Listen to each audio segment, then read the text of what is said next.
Yeah, but I'm officially 3 for 3 on being fined by the WNBA. Holy shit! For this? For the pod? Again? They didn't like my comments on Paige Bueckers. No way! I didn't even say anything bad. The noise around this story keeps getting louder. Frustration is bubbling over, and what once seemed unthinkable is now being openly debated across sports forums and social media feeds everywhere. Fans of Sophie Cunningham have had enough, and they are making their stance crystal clear. They don't want her silenced by a league that appears more interested in protecting its image than protecting its players, or allowing real conversations about what goes on behind closed doors. Sophie recently revealed she was slapped with yet another fine just for speaking her mind, this time about Paige Bueckers. If you remember, the last time she brought up Paige on her podcast, she pointed out how the star guard always seems to benefit from that blue blood whistle. Not long after, the WNBA fined her for it. She's also spoken about Brie Harley and Caitlin Clark's rehab situation, even adding the unfortunate update that Clark would miss the rest of the season. Now fans are spreading the message like wildfire. They want Sophie to keep telling it like it is. Because if the league is going to punish players for nothing more than sharing their opinions, then clearly something is deeply broken inside the WNBA. At this point, what we're watching has gone beyond basketball. It's become about free speech and an organization that seems determined to crush it, even when it's coming from their own athletes. So lads, the WNBA have done it. They have done it. They have officially fined Sophie Cunningham every podcast episode. They have fined her because Sophie Cunningham has been fined. I'm not joking. She's been fined for a TikTok. She's been fined now, I think, for the third time for a podcast. I think Sophie Cunningham might be the all-time leader in fines in the WNBA. So let's take a look. Sophie Cunningham, the player many now call the voice of truth in women's basketball, has finally spoken out against what she describes as a calculated effort to fine her into silence. And her words shine a spotlight on everything wrong with the way the WNBA handles criticism. What began as nothing more than straightforward podcast conversations has now turned into a full-blown battle for transparency. They are not protecting their players. Nobody's going to watch this if you're not protecting your star player. You're not protecting your players, period, but particularly your star players. No one's going to watch this. People are watching it because of Caitlin Clark, and then even more because of Sophie Cunningham. And if you're going to just hang them out to dry, then, good. Nobody's going to watch this anymore because they don't protect their players. It's a worthless organization. They have no idea how to protect their players. But, oh man, they're going to bitch and moan. Well, you better pay us the money. For what?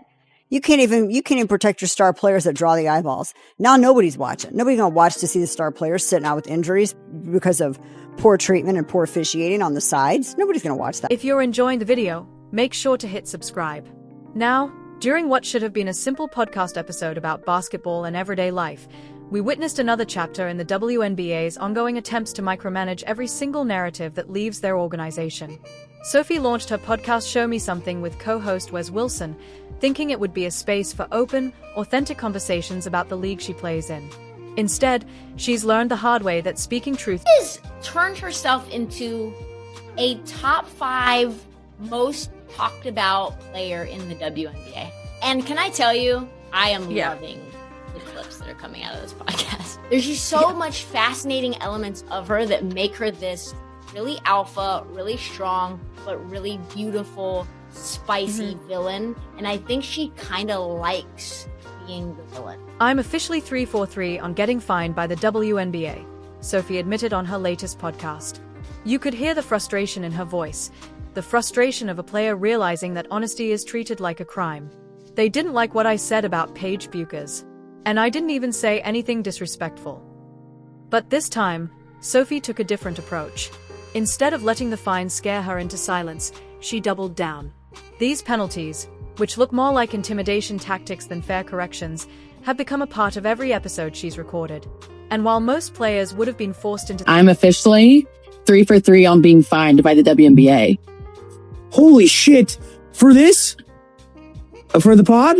Again? They didn't like my comments on Paige Bueckers. No way! I didn't even say anything bad. On the whistle, on the quick whistle. Yeah, but why? If we want to talk about Paige, here's a good question. They fined her for saying Paige Bueckers has a good whistle. Like, I kid you not, that is one of the craziest reasons I've seen a player get fined. What followed was unlike anything the WNBA has ever seen. Just days after Sophie's revelations about the league's fine system, fans began rallying behind her, not just as a player, but as someone willing to put honesty ahead of consequences. Social media erupted with support, with fans calling her the league's truth teller and demanding that the WNBA stop punishing players simply for refusing to fit a manufactured narrative. When Sophie finally addressed the ongoing wave of fines that have followed her podcast since day one, her words cut through the usual PR spin and league-approved talking points like a knife. Something's seriously wrong with how the W enforces their rules. And I know there's already been a big emphasis on referee inconsistencies. But at the end of the day, the quality of referees is on the WNBA too. Because again, I have no idea where the line is. Because on one hand, I kind of get it. It's normal for a league to fine you if you're going to talk bad about the league or the players in the league. Because that happens all the time in the NBA, NFL, and so on. But on the other hand, why does the league not care about its image when players are standing over and cursing out their opponents on the court? Like, where was the enforcement here? Or where was it here? Or where was it when the whole entire league was bullying your star player? And this stuff is happening all the time in the WNBA, but why is it only called on occasion? Which is why fining Sophie Cunningham every time she has a podcast seems kind of crazy, because the WNBA obviously chooses when and when not to enforce the rules. And here's what makes her situation so disturbing. Sophie isn't being fined for making up lies or throwing wild accusations.